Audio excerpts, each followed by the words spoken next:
Olá, agora que falamos do módulo e de suas propriedades, podemos entrar propriamente no assunto de funções modulares. Nós então estaremos falando nessa aula de funções modulares de forma geral, sua definição. Vamos falar rapidamente sobre domínio, imagem e o comportamento dessas funções de modo geral. Vamos lá. Então nós temos aqui a definição, começamos com a definição, que diz que uma função é dita modular simples se ela é da forma f de x igual a módulo de gx, ou seja, o módulo engloba toda a função. E se ela é dita função modular de forma mais geral, sem o simples, se a variável independente se apresenta no interior do símbolo do módulo, podendo apresentar fora também.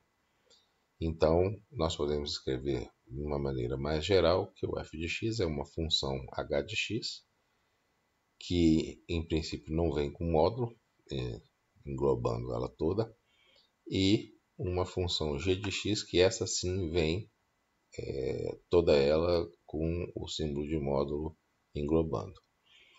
Então, essas funções, na verdade, podem ser quaisquer. E é por conta dessa característica das funções modulares que não dá para falar de maneira genérica sobre domínio e imagem, porque você tem funções gerais. Então, o domínio, restrição de domínio, qual é o domínio e tudo mais, vai depender de quem são as funções h e g. Aí, se forem uma daquelas funções que nós já estudamos, então é fácil de ver isso, porque o domínio da função f, que é a função total, que aqui está, vai ser nada mais nada menos que o domínio que você precisa compor para que ambas as funções h e g sejam bem definidas. Então, é isso que define o domínio da função f geral. A imagem, se nós estivermos tratando de uma situação como essa, a imagem vai ser os valores positivos ou talvez um pouco acima dos valores positivos, porque o módulo garante isso e a função pode ser que ela comece um pouquinho acima. Ela não necessariamente passa pelo zero, porque g de x pode não passar pelo zero. Se o g de x não passa pelo zero, quando você tira o módulo, a função modular também, evidentemente, não passará pelo zero. Mas certamente englobará valores positivos maiores ou iguais ao mínimo da função g. Ok. Se você tem uma situação mais geral como essa, aí é impossível dizer qual é a imagem, porque isso vai depender de qual é a imagem do próprio h e qual é a imagem do g e como essa imagem fica depois que se aplica um módulo. Então, realmente, as análises de domínio de imagem precisam que sejam especificadas as funções gerais h e g, para que essa análise possa ser feita a partir daquilo que já foi mencionado para outras funções em aulas pregressas. Ok?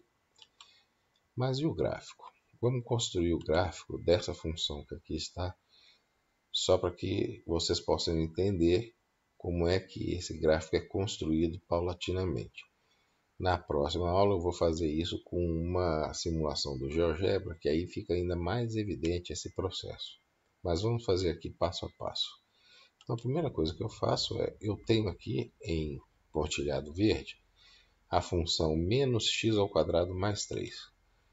Então ela passa começa abaixo do zero, ela depois passa para cima do zero e volta a ficar abaixo do zero, com cavidade para baixo, porque ela é uma função que tem um a negativo.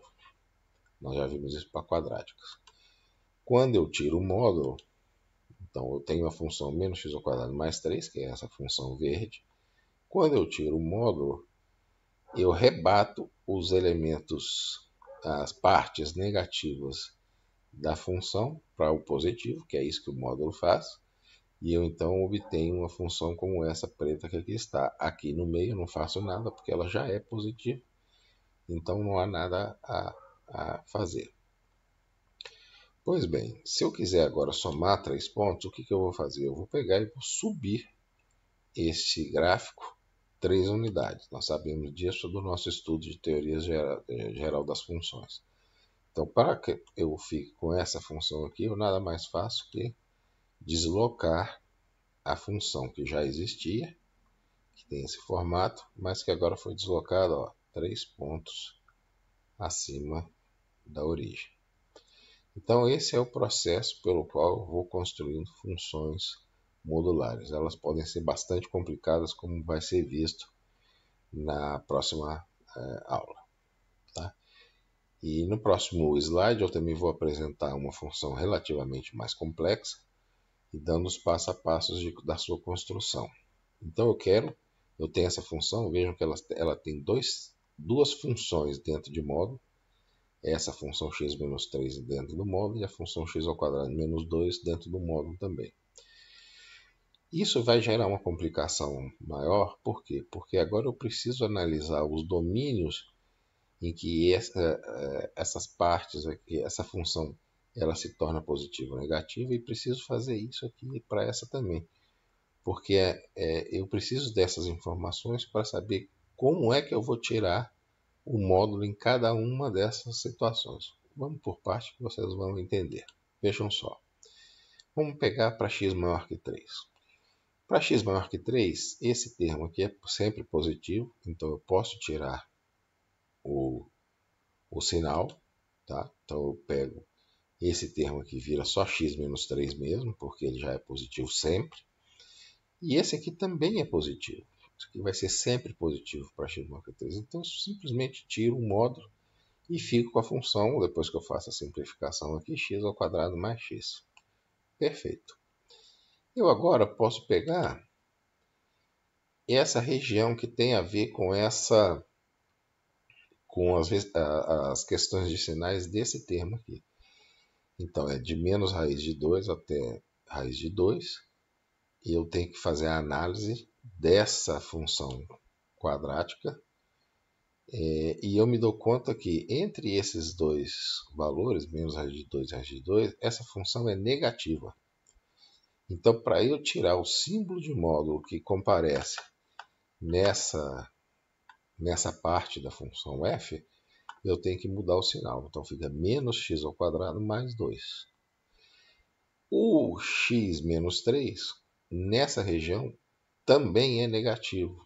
Então, para que ele possa valer como módulo, ou seja, para que eu possa tirar o sinal de módulo, eu tenho que trocar o sinal. E eu fico com menos x mais 3. Quando eu simplifico essa função, dá esse resultado que aqui está. Eu poderia agora pegar supostamente um último intervalo, que é o x menor que menos 2, né? Ou seja, para cá. Quando eu faço isso, o módulo de x menos 3, a função x menos 3 continua sendo negativo. Então, para esse intervalo, eu mantenho essa função como ela já estava dada aqui, ou seja, mudo o sinal dos dois termos aqui para que ela fique sempre positiva neste intervalo.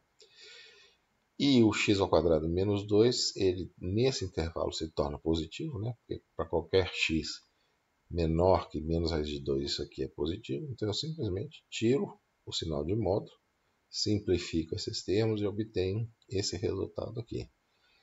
Essas três funções, inclusive, são diferentes em função dos intervalos em que podem ser retirados os símbolos de valor absoluto de maneira tranquila. Então, eu posso desenhar essa função como esse traçado preto que aí está, e eu me dou conta de que a parte verde é x maior que 3. Então, o 3 está aqui. Para x maior que 3, ela é esse pedaço que está aqui. Para o x entre raiz de 2 e menos raiz de 2, ó, raiz de 2 está aqui, menos raiz de 2 está aqui, ela é esse comportamento funcional, dado por isso aqui. Vejam que aqui a declividade é para baixo, a concavidade é para baixo, exatamente porque é uma função quadrática com um a negativo. E eu tenho ainda esse intervalo que aqui está, que é para x menor que raiz de 2, em que ela volta a ser uma quadrática com concavidade para cima. Mas olha só, ficou faltando aqui um intervalo, porque é exatamente o intervalo que vai de raiz de 2 até 3 que eu não considerei ainda. Então, neste intervalo, de raiz de 2 até 3, este termo aqui é negativo. Então, neste intervalo, raiz de 2 até 3, este termo aqui é negativo. Tá? Então, eu tenho que trocar o sinal para tirar o módulo, que foi exatamente o que eu fiz aqui. E este termo que aqui está, ele continua positivo. Então, para tirar, né? Porque para valores maiores que raiz de 2, isso aqui é sempre positivo. Então, para tirar esse módulo, eu simplesmente mantenho a cara da função. Quando eu simplifico esses valores, eu chego nessa expressão funcional. Então, eu na verdade tenho 4 funções, cada uma definida num intervalo das abscissas, e cada uma tendo uma expressão funcional. Evidentemente que essas expressões funcionais podem até se repetir em intervalos diferentes, mas são 4 funções, em princípio diferentes, cada uma definida num intervalo de definição das funções modulares, né? Um intervalo que permite que eu tire consistentemente o símbolo de módulo. Tá certo? Então você constrói uma função sem módulos, fazendo a análise de cada um dos subintervalos relevantes para a retirada do símbolo de módulo dos termos que compõem essa função modular geral. E a partir daí você constrói então uma função que é o que a gente chama de função definida por partes. Eu vou mostrar como isso acontece na próxima aula. E que é uma função que é definida por partes. Por quê? Porque para cada parte do domínio, do eixo das abscissas, ela vai ter uma expressão funcional diferente. Então é por isso que a gente diz que a função é definida por partes do eixo das abscissas. Tá bem? Então a função completa seria essa função preta aqui, que é uma função bastante complicada. Então essa é a ideia da construção de uma função definida por partes a partir de uma função com módulo. Qual é a diferença? Na função com módulo, eu tenho uma expressão só. Na função definida por partes, cada parte relevante do meu domínio, ela vai estar associada a uma expressão funcional particular da função. A vantagem é que na expressão por partes não aparece mais o símbolo de módulo. Então, essa é a análise que se faz na construção dos gráficos. Era isso então que eu gostaria de falar nessa aula e agradeço pelo interesse mais uma vez.